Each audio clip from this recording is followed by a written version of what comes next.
Ky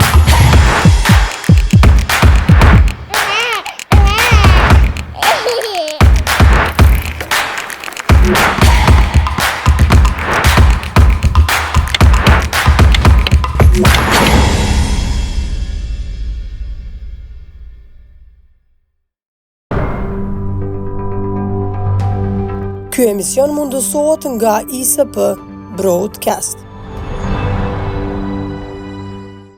Përshëndetje dashur shikues të televizionit Arbëria, po takohemi sërish në një tjetër epizod të emisionit në detaje.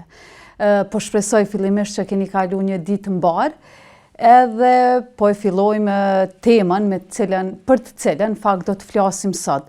Sot do të flasim për çështje që kanë të bëjnë me sigurinë në përgjithësi, për diplomacinë ndërkombëtare, pikërisht për me folë për këtë çështje të ftuar kam sot Florim Rullanin, formues i lidhjes shqiptaro-evropiane. Përshëndetje Florim, edhe faleminderit shumë që je sot këtu me neve. Mirësi o gjej dhe faleminderit shumë për ftesën. Atëherë po e filloj me këtë pyetjen bazike, cilat janë sipas jush sfidat me të cilat po ballafaqohet sot Kosova? Sa i përket normalisht aspektit të sigurisë. Kosova në realitet sigurisë sa i përket në këndvështrimin ndërkombëtar, nëse i referohemi raportit Gallup, Kosova në llogarit një nga top 20 vendet më të sigurta në botë, pra renditet më saktësisht në vendin e 12. Në aspektin tjetër të sigurisë dihet është prezenca ndërkombëtare në Kosovë, pra nuk mund të shikohet një rrezik i jashtëm, përderisa është prezenca e NATO-s me një rezolut të Kombeve të Bashkuara, në këtë rast të Këshillit të Sigurimit. Pra në këtë kontekst konsiderojmë se Kosova është mjaftueshëm, ka sigurinë e vete, ku është që ndihmon jashtëzakonisht shumë diplomacinë tonë për ta ndërtuar një diplomaci sa më të bukur, sa më efikase të llojit të publikës, të kulturorës, edhe të diplomacisë qytetare dhe diplomacisë ekonomike, ku diplomacia në kohë të paqes matet me investime, sa ke sjell investime, për cilin do ambasador kudo që është duke përfaqësuar Kosovën, sa ka kriju tregje për bizneset shqiptare, të cilët më tashte kanë kapacitetin për të kriju apo për të shtrirë produktet e tyre në tregjet ndërkombëtare dhe kontaktet efikase të cilat e ndërtojnë në realizimin e objektivave të politikave të jashtme të Republikës Kosovës në arenën ndërkombëtare.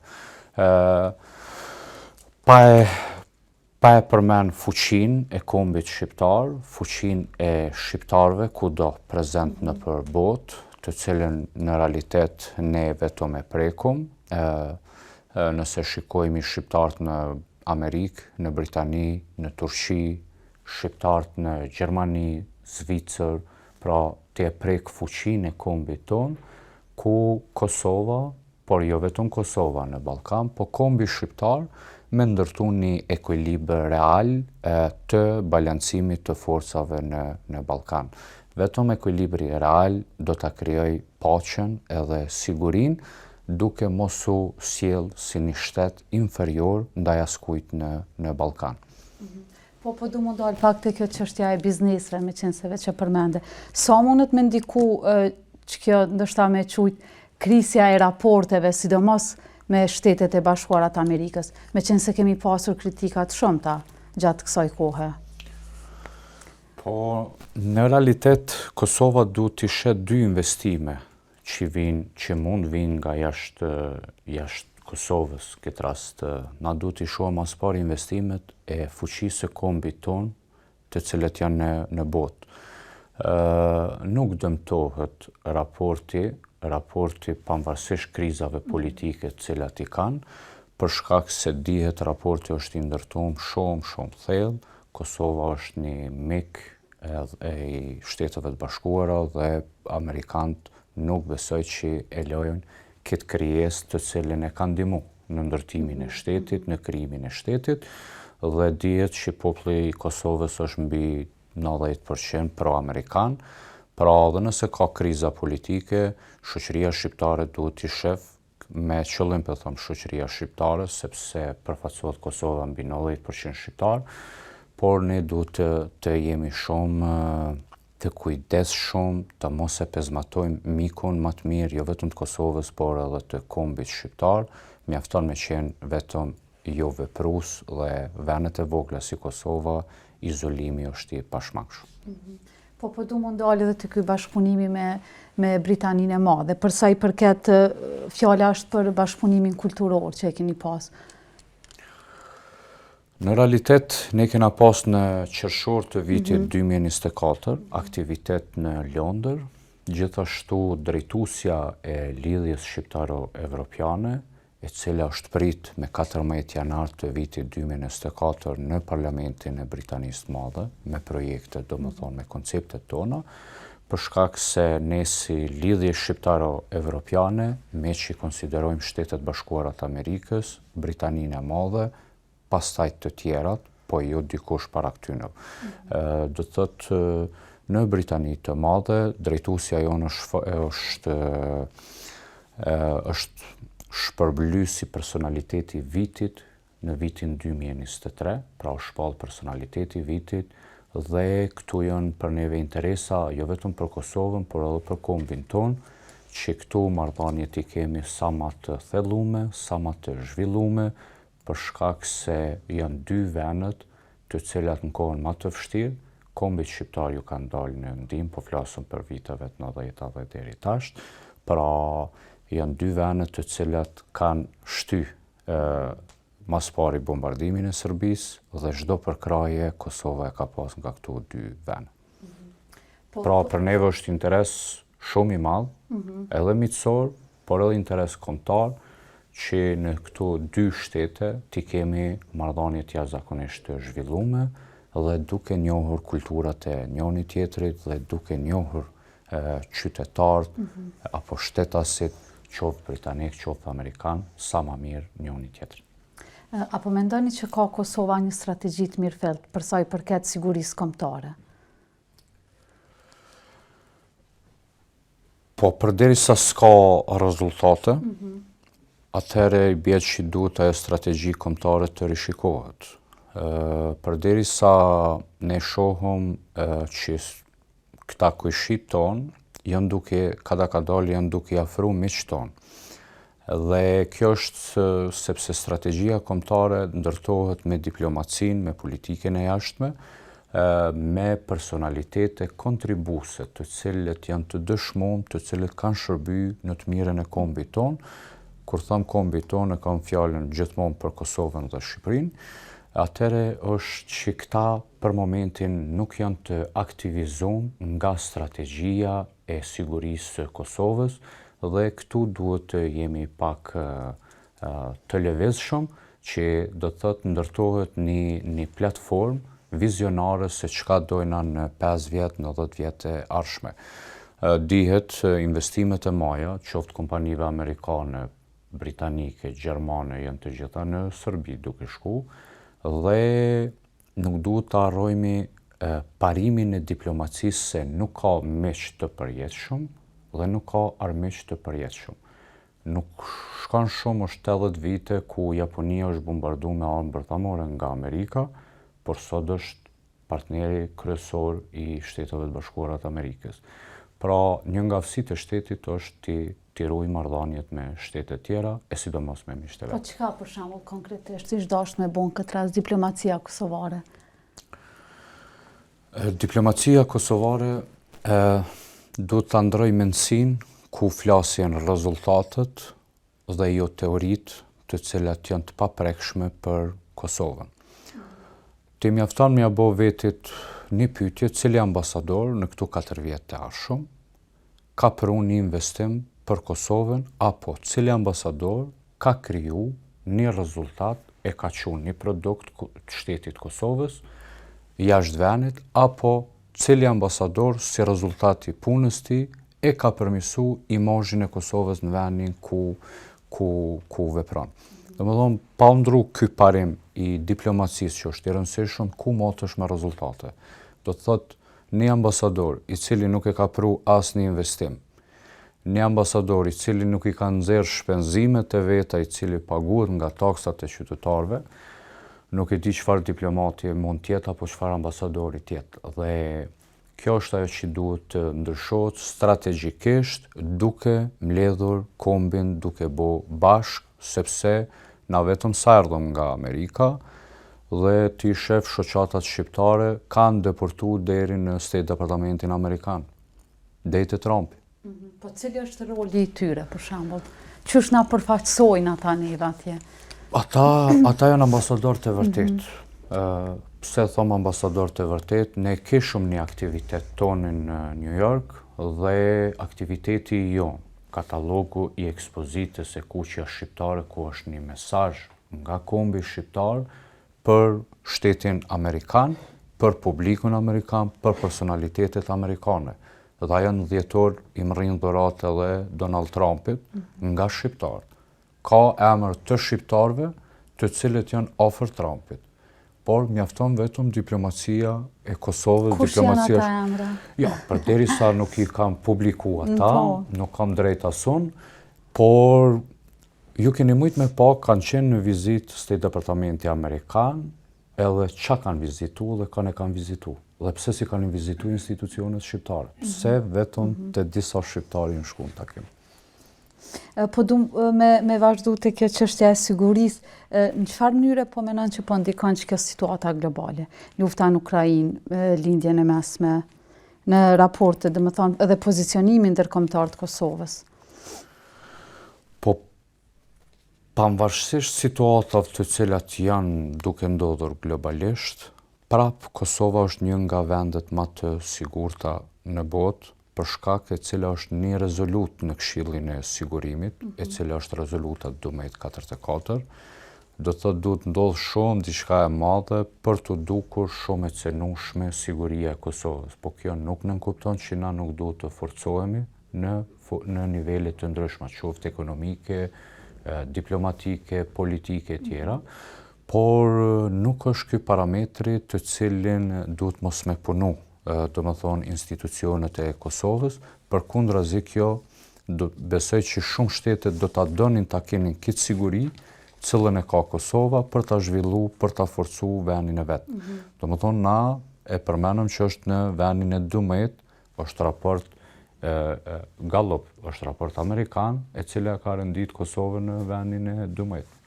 Po që është një rolin e shoqërisë civile në qëtë aspekt, po dhe të medjave? është fjala në ndërtimin e këtij ambienti ma të qetë, ma të sigurt? Na mund të themi si të dojmë, por shoqëria civile dhe mediat janë që e kanë shpëtu demokracinë e Kosovës, cila është një demokraci e jashtëzakonshme, e mirë, do të thotë ku fjala lirë thuhet, dhe nëse ka një aromë të bukur të demokracisë në Kosovë, pa dyshim që ajo japin mediat edhe shoqëria civile. A mendoni se mungesa e njohjes nga disa shtete ndikon drejt për drejt në çështë sigurinë e Kosovës? Njohja është aspekt diplomatik, patjetër që e përmison peshën e Kosovës në arenën ndërkombëtare, e bën më të rëndësishëm, i përgëzojmë për këto dy njohje, hiç nuk ka rëndësi se kush i ka pru, por ata që i kanë publiku, do t'i përgëzojmë, t'i komplementojmë për rezultatet e mira të cilët ja kanë pru vendit tonë, dhe kushdo që i bjen rezultatet mira, do t'i komplementojmë. Njohjet janë të rëndësishme, por prapë siguria Kosovës është në atë nivel që çka do që të ndodhë të këto njohjet janë plus, janë shumë më rëndësi, po kjo nuk do të thotë që e rrezikon apo e dëmton diçka sigurinë e Kosovës, por vetëm e forcon prezencën e Kosovës në arenën ndërkombëtare. Po du me undal prapë të çështja e sigurisë. Si duhet trajtuar në çet aspekt sfida e dezinformimit edhe ndikimit propagandës së jashtme të opinionit publik? Po këtu duhet hinë në lojë mekanizmat e sigurisë, edhe tjetë një mishrim me ligjet e Kosovës. Do më thonë, kush sjell dezinformata, kush propagandon dezinformata, sidomos me paraqit Kosovën si një vend të pasigurt, atëherë duhet të veproj OKI-a bashkë me aspektin ligjor, domethënë se çka thot ligji. Realisht kemi pa deklarata të tilla që Kosova është vend i pasigurt, Kosova po rrezikohet prej sulmeve të ndryshme. Duhet prokuroria, sepse përderisa dikush thot se Kosova po rrezikohet, atëherë duhet të kish fakte, edhe ato faktet i duhet mi deponu duke fillu nga Komisioni i Sigurisë, nëse i ki ato informata, nuk i nevojë mi bo fare publike nëse dan interesin e shtetit Kosovës, pastaj i deponon edhe në prokurori, nëse është dezinformat, duhet të lëviz prokuroria e Kosovës, që pse po e dezinformon, pse po e dëmton Kosovën në arenën ndërkombëtare kur dihet siguria e Kosovës. Ki prezencën kryesore të botës e ki mrena në Kosovë dhe nuk ndodh asnjë gjë pa lëviz fuqitë e mëdha, pa pas ndryshime substanciale të fuqive të mëdha, asnjë gjë nuk rrezikohet në Kosovë. Po roli i dialogut Kosovë-Serbi në çet aspekt? Po roli i dialogut Kosovë-Serbi fatkeqësisht përmirësimin e imazhit të Serbisë në arenën ndërkombëtare e ka shfrytzu jashtëzakonisht shumë dialogun. Substancialisht Serbia nuk ka lëshu rrugë asnjë gjë, pra as nuk ka njohje, as nuk ka largim të Kosovës nga kushtetuta e Serbisë, e cili është subjekt i njohur dhe i pranuar ndërkombëtarisht me Kosovën në preambulën e kushtetutës së Serbisë, e cila është antare e OKB-s, pra është mrena sistemit ndërkombëtar.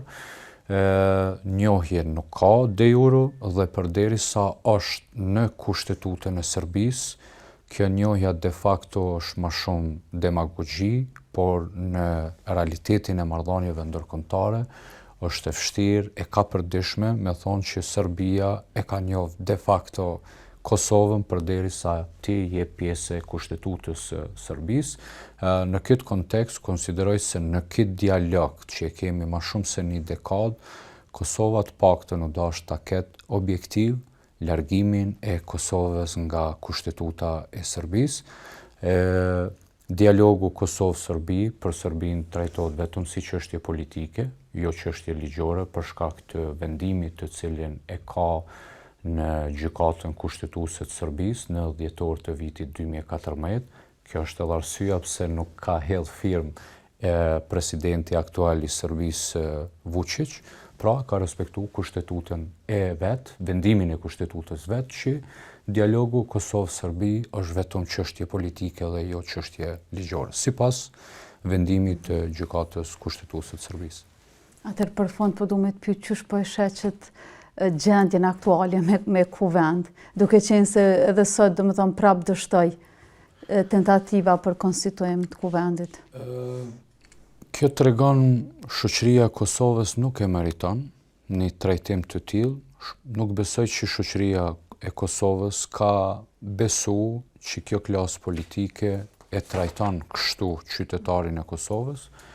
Qytetari i Kosovës ka tregu një civilizim të lartë në zgjedhje, para zgjedhjeve, në fushat, në të gjitha, dhe është për çdo lakmi kur e shef se sa është liria e njerëzve për të votu ato që doin ta votojnë, por kjo vonesa e formimit të institucioneve tona është dëshmon që kemi shumë nevojë për qortime nga pjekurit e miqve tanë të cilët janë në botë, kur thonë po flas për Shtetet Bashkuara të Amerikës dhe Britania e Madhe. Ne presim që presidentja do të ndërhyjë, por nëse nuk ndërhyjë presidentja, do të ndërhyjë patjetër bashkësia ndërkombëtare dhe nuk e shoh që do të jetë në pafundësi ky lloj loje e mos formimit të institucioneve. Fituesi zgjedhjeve dihet është lëvizja vetëvendosje, mirë po për ta formuar qeverinë duhet i kish 61 vota, të cilat nuk i ka, duhet ndërtohet një unitet i brenda institucioneve tona që politikbërja të jetë një kulturë, jo një luftë, një arenë mrena për mrena. Atëherë, zotëri Rullani, faleminderit shumë për kohën, ishte kënaqësi. Faleminderit shumë për ftesën dhe ju falenderoj shumë për kohën, ishte kënaqësi edhe për mua. Faleminderit shumë. Atëherë, shikues dashur, po vazhdojmë me kronikën e radhës edhe kthehemi pas pak në studio.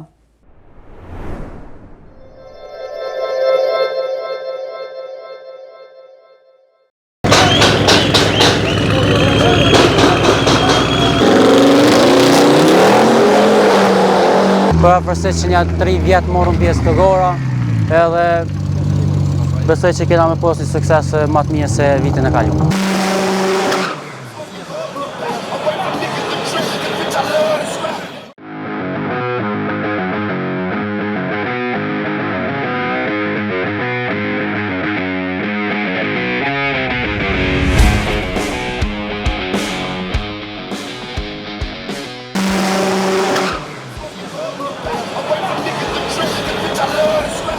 Adrenalin, shpejtësi dhe motor të fuqishëm. Prishtina u shëndrua në arenën e garave automobilistike më 3 dhe 4 maj, ku u mbajt eventi spektakolar Drag Race. 10 garues nga vende të ndryshme sfiduan njëri tjetrin në pistë të drejtë. Duke testuar jo vetëm fuqinë e makinave të tyre, por edhe aftësitë e tyre si pilot. Ky ishte një nga eventet më të mëdha të këtij lloji në rajon, që mblodhi dashamirët e shpejtësisë dhe makinave sportive nga e gjithë Kosova dhe më gjerë.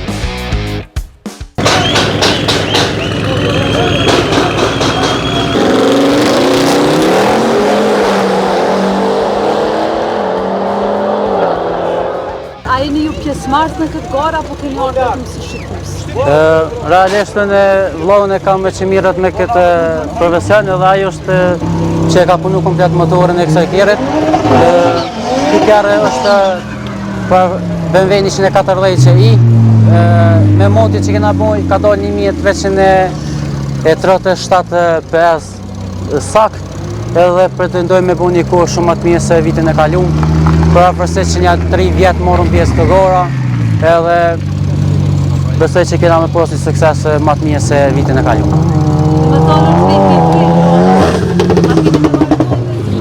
Vallaj, besoj që kena me vazhdu, por nëse është që kjo pisë që shpeshuam na si vjetë, është pak problem se fuqin që përkan këtu është rrezik më shumë për jetën se për me punu një garë të mirë. Kushtet nuk janë të mira për këto kjerët që na i punujmë. Realisht për kjerët që na i punujmë, ishtë doshna me quë jashtë vendit, po të na në Kosovë pak po kemë të lashe gjithë me pjesë me sane që po do të mi punue, po do të me marrë transportin e kaj këto sane, po si do qoftë me pistën në Kosovë si jena knasht asë një dra, edhe realisht nuk pjavlen asë investimin që bebuna, po kjo është garë ma shumë për qef, adrenalin edhe besej që edhe pak mjëllon knasësi shikuzve. Dhe më thonë ajo që ka prijumon në garë është që kjo knasësia? Knasësia ma shumë është personale, për drogin vëllaj, normal, ata janë shumë reale krejt, po vetëm pikën kryesore edhe më të dopt e kanë pistën. Kjo është BMW 140 i, benzin 3.0 motor, është i punum prej Audi Service dhe Genar Tuning, prej Malishevës. Vitin e kaluar kena marrë pjesë me një 240 i, si vjetë jena me këto, po besoj që kena me marrë pjesë edhe me një kërë tjetër në drogën tjetër, dhe e sa ta bojmë gati, mirë po kjo është me turbo 775, i ko gjitha performancat e mira, kështu që presim një sukses dhe një rezultat mirë.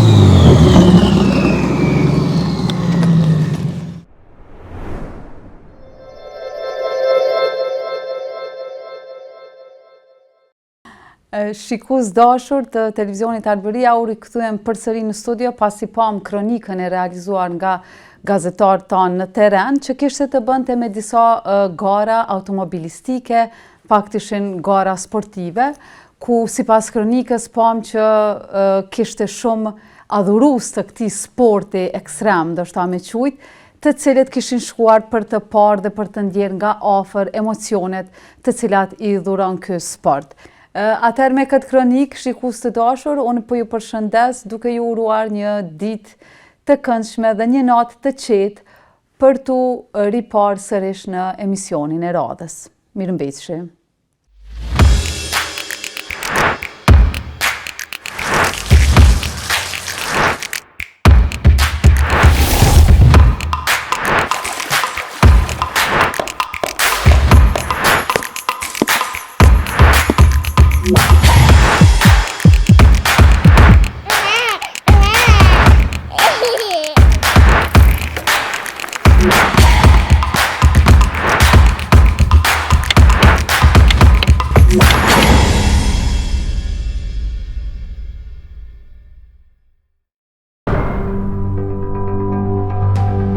Ky emision mundësohet nga ISP Broadcast.